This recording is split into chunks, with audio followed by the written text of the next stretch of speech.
तो चैप्टर की स्टार्टिंग में हमें दिखाया जाता है ली जंग को, जो ब्रश को देखकर बोलता है कि ये वाह, क्या तुम्हें याद है मैंने तुम्हें एक ब्रश दिया था, तो क्या तुम उसे लिख रही हो और बताओ कैसा लग रहा है तुम्हें लिखकर।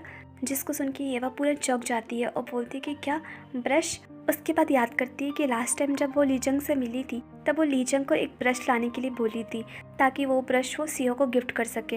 अब ये याद करके सोचती कि ओह नो, लीजंग को तो लग रहा है कि वो ब्रश मैं यूज़ कर रही हूँ, लेकिन लीजंग को अगर मैं बताऊँगी कि मैं वो किसी और के गिफ्ट के लिए मंगवाई थी तो लीजंग को बहुत बुरा लगेगा और वो डिसअपॉइंट हो जाएगा, तो मुझे नहीं बताना चाहिए। और ऐसे सोचकर बोलती है कि ओह हाँ, वो ब्रश, हाँ हाँ मैं उसे यूज़ की थी, बहुत अच्छा था और वो इंक के साथ पूरा घुलकर इंक वाला सेंट दे रहा था, मुझे तो बहुत अच्छा लगा, इसलिए थैंक यू लीजंग, तुमने बहुत अच्छा ब्रश दिया है मुझे।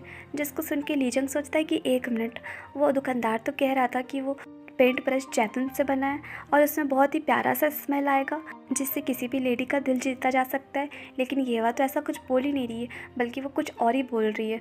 और ऐसे सोचकर बोलता है कि येवा, क्या तुमने अभी तक उस ब्रश का कोई भी यूज़ नहीं किया है। तो येवा ये सुन के चौंक जाती है और सोचती है कि मैं लीजंग से अब नहीं छुपा सकती हूँ, और ऐसे सोचकर बोलती है कि सच बताऊँ तो मैंने वो ब्रश तुमसे इसलिए मंगवाया था ताकि मैं किसी और को गिफ्ट कर सकूँ, लेकिन मैं नहीं चाहती थी कि तुम्हें ये पता चले, क्योंकि मुझे लग रहा था कि अगर तुम्हें ये पता चल जाएगा तो तुम बहुत दुखी हो जाओगे, इसलिए मैं सच छुपाई, इसलिए प्लीज़ लीजंग तो मुझे माफ़ कर देना।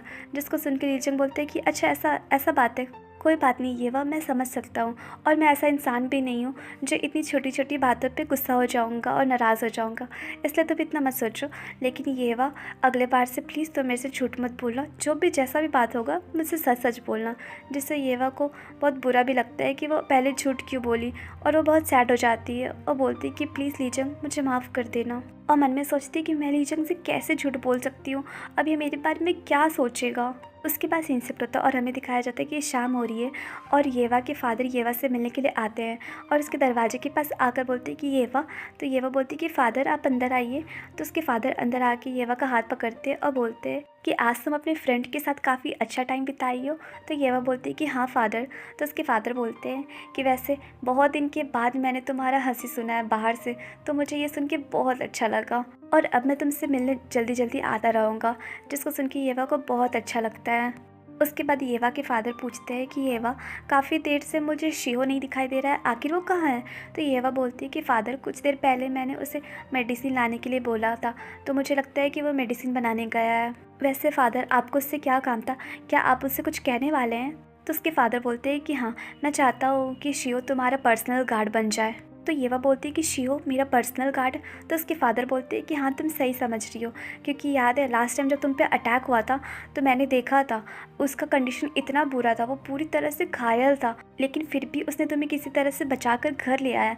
इसके बाद मुझे रियलाइज़ हुआ कि उसके अलावा कोई भी ऐसा इंसान नहीं है जो तुम्हारा केयर करे, और मुझे उस पर बहुत ट्रस्ट है और अब मैं श्योर हूँ कि उससे ज़्यादा अच्छा इंसान कोई नहीं मिल सकता है तुम्हें प्रोटेक्ट और केयर करने के लिए। वैसे येवा तुम क्या सोचती हो।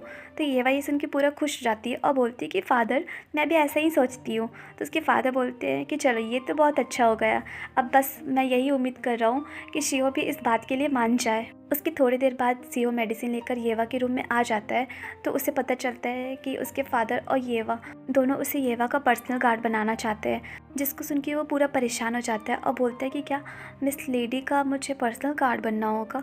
और इसे इतना परेशान देखकर येवा सोचती है कि मैंने तो सोचा था कि वो एग्री कर लेगा मेरा पर्सनल गार्ड बनने के लिए, लेकिन आखिर ये क्यों नहीं कर रहा है। और ऐसे सोचकर बोलती है कि सीओ तुम आखिर क्यों नहीं आंसर कर रहे हो, क्या तुम मेरे पर्सनल गार्ड नहीं बनना चाहते हो, क्या इसलिए तुम मेरे पर्सनल गार्ड नहीं बनना चाहते क्योंकि कल मैंने तुम्हारे साथ थोड़ा बुरा बर्ताव किया, लेकिन तुम्हें तो पता ही है कि ये मेरे बुरे सपने के कारण हो रहा है, ना कि तुम्हारे कारण, और मैं जानबूझ के ऐसा नहीं कर रही हूँ, फिर भी अगर तुम्हें बुरा लग रहा है तो प्लीज़ मुझे उसके लिए माफ़ कर दो। तो शियो बोलता है कि नहीं माय लेडी, ऐसा कोई बात नहीं है, आप ऐसा मत सोचिए। और मन में सोचता है कि मुझे तो बहुत अच्छा लगेगा मिस येवा के साथ रह के, मैं तो यही चाहता हूँ, लेकिन मैं क्या करूँ, मुझे अपने भाई के लिए हंट भी करना होगा क्योंकि मैं उसे भूखा नहीं रख सकता, तो मुझे उसके लिए जाना भी तो पड़ेगा। और इस टाइम मिस के बुरे सपने के कारण वो बहुत परेशान रहती है, जिसके कारण वो मेरे से भी परेशान रहती है। और ऐसे बीच अगर उन्हें पता चल गया कि मैं हंट करने जाता हूँ तो फिर वो तो और ही डर जाएगी और मेरे साथ और बुरा बर्ताव करेगी, इसलिए मुझे अब थोड़ा टाइम चाहिए। एटलीस्ट जब तक मेरा भाई हंट करने खुद से नहीं चला जाता या नहीं सकता तब तक तो मुझे टाइम चाहिए ही। और ऐसे सोचकर बोलता है कि मास्टर, अगर आप लोग मुझे थोड़ा सा टाइम दे दीजिएगा सोचने के लिए तो बहुत अच्छा हो जाएगा।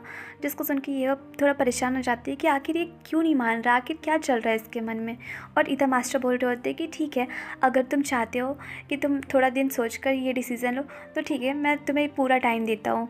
और मैं नहीं चाहता हूँ कि तुम किसी के दबाव में आकर ये डिसीज़न लो, इसलिए तुम्हारे पास अभी से पूरा टाइम है, तुम आराम से मुझे सोच समझ कर बता देना। तो शियो बोलता है कि थैंक यू मास्टर। और इधर ये अभी भी सोच रही होती है कि आखिर इसके ना बोलने के पीछे का रीज़न क्या है।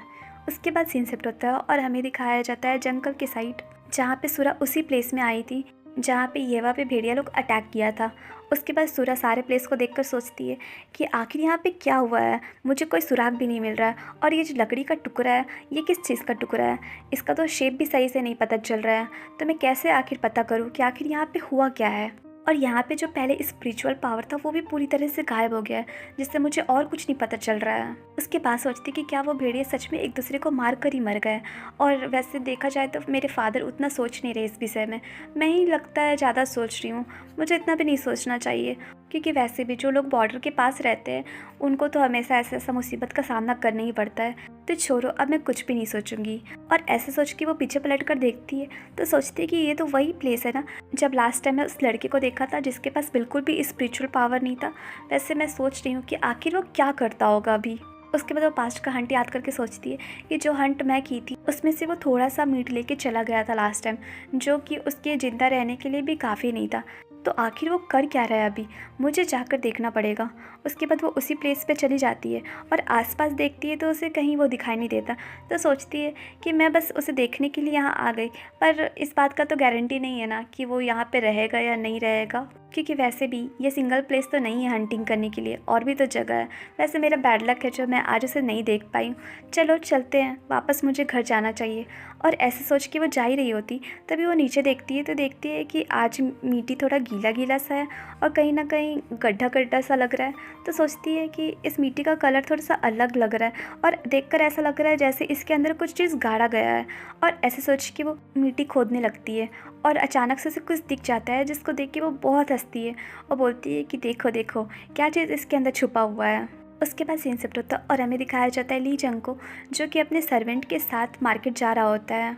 और मार्केट में जब वो पहुंचता है तो देखता है कि बहुत सारे सैनिक लोग हैं, जिसको देख के सोचता है कि आजकल मार्केट में सोल्जर्स का संख्या दिन प्रतिदिन बढ़ते जा रहा है। और ऐसे सोचते सोचते वो एक शॉप में पहुंचता है जहां पे दुकानदार उसे देखकर बोलता है कि ओह यंग मास्टर, आपका यहाँ स्वागत है, बोलिए आपको क्या चाहिए। यहाँ पे बहुत सारे न्यू न्यू माल आए हैं तो मेरे पास बहुत कुछ है आपको दिखाने के लिए। तो लीचंग बोलता है कि हाँ हाँ दिखाइए, मैं तो देखने के लिए आया हूँ क्योंकि मुझे कुछ अलग सा चीज़ चाहिए। तो दुकानदार बोलता है कि एक मिनट रुकिए, मैं अभी आपको निकाल कर देता हूँ। तो लीचंग बोलता है कि ठीक है। उसके बाद लीचंग पास्ट का सीन याद करता है जिसमें देखता है कि येवा बहुत दुखी है क्योंकि वो झूठ बोली थी, जिसको याद करके लीचंग सोचता है कि येवा ने कभी नहीं कहा कि वो पेंटिंग ब्रश अपने लिए ले रही है, वो तो मैं ही था जो गलत समझ लिया। और सोचने लगा कि वो खुद यूज़ करेगी, जिसके कारण बेचारी को झूठ बोलना पड़ा और बेचारी परेशान हो गई और मैं उसे अनकंफर्टेबल फील करा दिया। लेकिन मैं एक नॉबल इंसान हूँ तो मुझे ऐसा नहीं करना चाहिए, इसलिए मैं दोबारा उसके पास जाऊँगा और उसे कम्फर्ट करूँगा। और ये सब सोच ही रहा होता है तभी वहाँ पे दो आदमी लोग जा रहा होता है और आपस में बात कर रहा होता है कि आजकल पता चल रहा है कितने सारे सोल्जर्स हमारे टावर में बढ़ते जा रहे हैं। वैसे देखो रिसेंट अटैक जो हो रहा है उसी के कारण ये सोल्जर्स बढ़ते जा रहे हैं। तो दूसरा आदमी बोलता है कि हाँ हाँ देख तो रहा हूँ भाई, आजकल दिन प्रतिदिन हमारे गांव में अटैक का संख्या बढ़ते जा रहा है। वैसे आपको क्या लगता है इसके पीछे फॉक्सेस लोग हो सकते हैं?